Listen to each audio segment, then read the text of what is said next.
Hello বন্ধুরা, তোমরা সবাই কেমন আছো? আশা করি যে যেখানে আছো খুব ভালো আছো, সুস্থ আছো, হ্যাপি আছো। কার কার ভেজ রান্না খেতে খুব ভালো লাগে? আমার তো ভীষণ ভালো লাগে। আর ভাজাভাজি হলে তো কোনো কথাই নেই। আলু ভাজা, অনেক রকমের ভাজা, কুমড়ো ভাজা তো অনেক খেয়েছো। আজকে একটা ইউনিক ভাজা আমি রান্না করে তোমাদের সাথে শেয়ার করবো। প্রথমেই কড়াইতে দিয়ে দিয়েছি সর্ষের তেল, কোয়ান্টিটি বুঝে, আর দিয়েছি কালো জিরে ফোড়ন। এবার দিয়ে দেবো কিছু কাঁচা লঙ্কা। কাঁচা লঙ্কাটা প্রথমে দিয়ে দিলে খুব সুন্দর একটা স্মেল দেবে, তাই জন্য কাঁচা লঙ্কাটা প্রথমেই দিয়ে দিলাম। কাঁচা লঙ্কাটা আমি চিড়ে দিয়েছি। আচ্ছা, এবার এখানে দেখো বন্ধুরা, সেটা হচ্ছে ভেন্ডি কেটে রেখে দিয়েছি কুমড়ো। আজকে এই ভেন্ডি দিয়ে কুমড়ো ভেজে তোমাদের সাথে এই রান্নাটা আমি শেয়ার করবো। তা আমার এখানে কাঁচা লঙ্কাটা ভাজা হয়ে গেছে, একটু সুন্দর স্মেলও বেরিয়ে গেছে।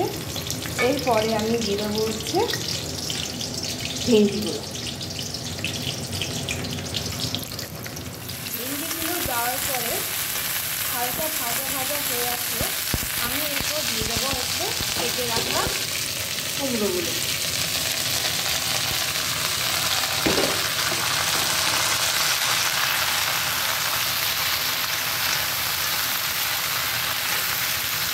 এই রান্নাটা একটু ঢাকা দিয়ে করতে হবে।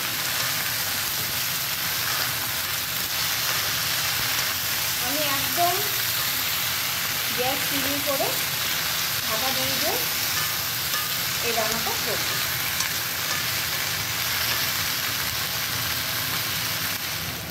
এই দেখো বন্ধুরা, ভাজা তেল ছেড়ে দিয়েছে, দেখেছো? তেলটা ছেড়ে দিয়েছে। এরপর আমি দিয়ে দেবো হচ্ছে নুন আর হলুদ। আগে নুনটা দিলে জলটা বেরিয়ে যেত, এবং আমি নুনটা পরে দিলাম।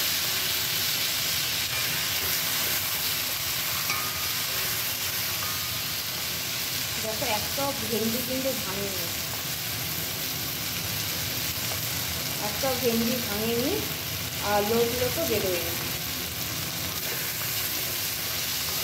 পুরোটাই আমি ঘি মেয়াজে করেছি। আমার রান্নাটা প্রায় হয়েছে।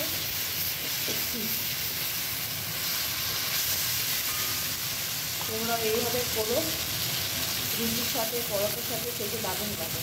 আর গরম ভাত থাকলে তো কথাই নেই। আমার এই রান্নাটা তোমাদের কেমন লাগলো অবশ্যই কমেন্ট করে জানাবে, আর তোমরাও ট্রাই করো। এই হচ্ছে আমার ভাজাটা লুক। তোমরা এটা ট্রাই করো বন্ধুরা, রুটি পরোটার সাথে দারুণ লাগবে। দেখো, আমার একটা ভেন্ডি কিন্তু ভাঙেও নি, আর লতও বেরিয়ে যায়নি, পুরো শুকনো শুকনো হয়েছে। আর গরম ভাত দিয়ে তো কথাই নেই। অবশ্যই তোমরা ট্রাই করো এবং আমাকে কমেন্ট করে জানিও কেমন লাগলো। আর আমার এই রান্নাটা তোমাদের কেমন লাগলো সেটাও কমেন্ট করে জানিও।